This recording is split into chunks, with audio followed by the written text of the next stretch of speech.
Today we are making my service dog Champ some cupcakes because he is 7 years old as of yesterday. As I make my dog-friendly cupcakes, I will also be telling some stories about Champ because it's been 5 years since I got him, and if you know anything about having a dog, you know that 5 years seems like a very short amount of time, but also like a lifetime all in one. There are a lot of stories that I can tell, but I chose just a few. First, I'm gonna line my tray with some liners since I don't wanna watch this. So the first story that I'm going to tell today is a story that happened not this last Easter, but the Easter before that. This took place at my boyfriend's cousin's house. Kaz's whole family was there, and it was like the second time I had ever met them. So there was still like quite a bit of pressure, or like I felt that there was, for them to like me and for me to make a good impression. So we go over to Kaz's cousin's house, and everybody had met Champ the Thanksgiving before. So everybody knew that he's a really, really good dog, obviously, because he's a service dog. And everybody really loved him. Now, the important thing to remember about this was that it was the first time ever that they had seen him when he wasn't working. The very first time he met all of them, I took him over there and I worked him. So I put him in his working harness. The reason I did that was because I wanted him to be on his best behavior, and he was so good. The reason I decided to take him when he was not working for the next family holiday was because he was so good the first time that I was like, I have nothing to worry about. That was incorrect. We go over and everything's fine until Champ says that he needs to go outside. So I asked Kaz's cousin, the owner of the house, if it's okay if Champ goes out into the backyard. And she goes, yeah, should be fine. Just so you know, we have a pool. But because it's still a little bit cold out, the pool has its cover on. And I was like, oh, that's okay. Champ doesn't like water and he doesn't like pools. So should be fine. Wrong. We go out there, Kaz and I both go out with him. He's sniffing, everything's fine. Kaz, me, and Champ are walking alongside of the pool to get back inside, because that's the way you have to go back inside. And I guess Champ thought that because there was a tarp over the pool, that it was solid ground. He didn't realize that there was water underneath. He stepped on the tarp, and as he stepped on it, obviously he just fell through. So now he's in the pool, and he's convinced he doesn't know how to swim, even though he very clearly does. So he's like splashing around,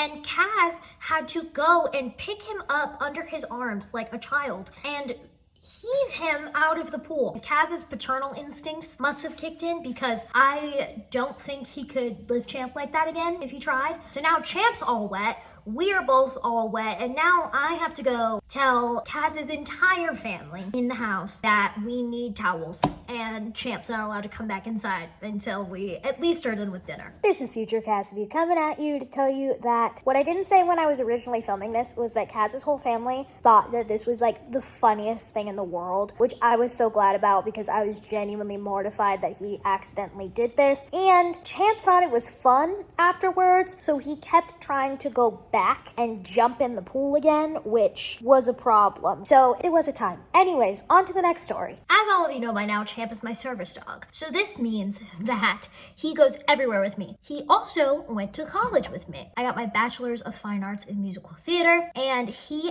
absolutely loved college. He absolutely did have his favorite classes. He absolutely did have his favorite teachers and his favorite friends. However, as much as he loved college and as smart as he is, dogs still do not grasp the concept of semesters very well. As I'm assuming all of you know, or most of you know, every semester you get a new class schedule. He did not understand this concept. He became so used to our routine during a semester that he would just assume that that's the way it was gonna be forever. He knew at this time of day we go to this class, at this time of the day we go home, at this time of the day we see this person. And he became so set in that it was really difficult to get him to change that when the semesters changed. He has extremely good object permanence for a dog, so he knew that at noon we were going to acting class, and he knew exactly where acting class was. So he knew that after a certain point of the day, we would turn around and we would go to acting class. So when the semester changed and we weren't going to acting class at noon on a Tuesday anymore, he didn't understand this. And at noon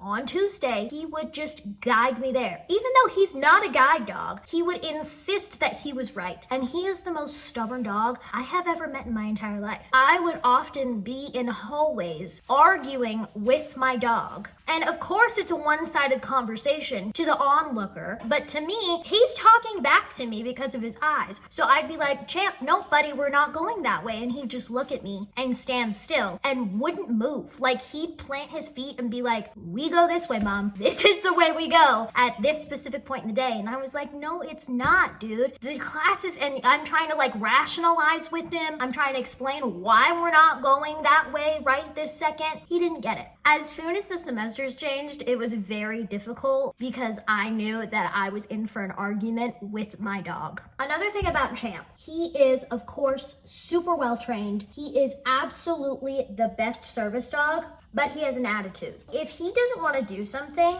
he will still do it because you told him to, and he knows that, like, that's his job. But he will tell you the whole time that he is genuinely upset about it. He grunts the entire time. If you tell him to stand and he's in the middle of taking a nap, he'll just kind of like wake up and look at you, and then you'll be like, nobody stands, and he'll look at you, and he'll finally go, and he'll grunt. He doesn't growl, he grunts at you. Or if you're like trying to move him in the middle of the night because he sleeps on the bed with us, he knows the cue move. He doesn't want to do it. So he's going to put up a fight with you the whole time and make it known that he's doing what you asked him to do. He's just not happy about it. Like I said, Champ absolutely loved college, but he loved college a little too much. When we were in the dorm, like I was in the dorm and I was doing homework, I was studying, I was prepping for a performance, whatever. All of our friends live like upstairs, downstairs, across the hall. If he heard one of our friends' voices, usually like outside of our room or like passing by, he would whine at the door until I let him out to go see his friends. He is very opinionated and he knows exactly what he wants when he wants it. He is very much a people dog. Okay, I only got 4 cupcakes out of this mixture, but that's okay because he does not need 12. So I'm gonna put the rest of these cupcake liners back, and I'm gonna put these in the oven to bake. While those are baking for the next few minutes, I will tell you this last story. This happened the other day. Champ got his degree in musical theater, okay? I say that both of us got our degrees in musical theater because I swear to God, he learned something when he was in those classes with me. What did he learn? Drama. He has a flair for the dramatics. So the other day, I think I mentioned on here that he absolutely loves going to Kaz's parents' house. That is his vacation home. He is like their grandchild. The other day, he spent like a night over there because Kaz and I went into LA for my job because I had some work to do, and it was a lot of time in the car. We spent like 4 or 5 hours in the car that day, and I just didn't think it was fair to bring him, so we didn't bring him. We left him with Kaz's parents, and he was more than happy with that decision. We go back the next day to pick him up. We take him out to dinner with us, and we are getting ready to pack up. Later that night, Kaz's dad takes him on another walk, and they get back from their walk. He's in his harness, ready to go. I'm getting my purse, and Kaz's dad goes, wait, hang on, he doesn't look so good, and Champ just gets sick on the floor. I've never in the 5 years that I have had him seen him do that. That was just the other day. We decided to leave him at Kaz's parents' house because it is a lot easier for them to take care of him when he's sick. We didn't know if he had an upset stomach and he ate something. We didn't know what the deal was. Turns out he's perfectly fine. He went completely back to normal. He is coming back home tonight, and so that's why I'm choosing to make him cupcakes tonight. Here are the cupcakes now that they are all baked. Now I just gotta wait until Champy gets home. Champ is home, and it's time to give him one of his birthday cupcakes. Happy birthday to you. Happy birthday to you. Happy birthday, dear Champy. Happy birthday to you. Let's get it! Oh, good boy. Oh, it's gone. That was so fast! Good Did you like it? Should we drop? Good. Should we get it? No. Should we get it? Should we get it? Get it. Yes, get it. Good, Britt. Nice. Good boy. Release. Get it. Get your toy. Good boy. Good boy. thank you so much for watching this week's vlog. Please make sure to like, subscribe, and comment down below. And make sure to follow me on all my other social media because I do post on there every single day. Thanks so much for watching, and I will see you next time. Bye!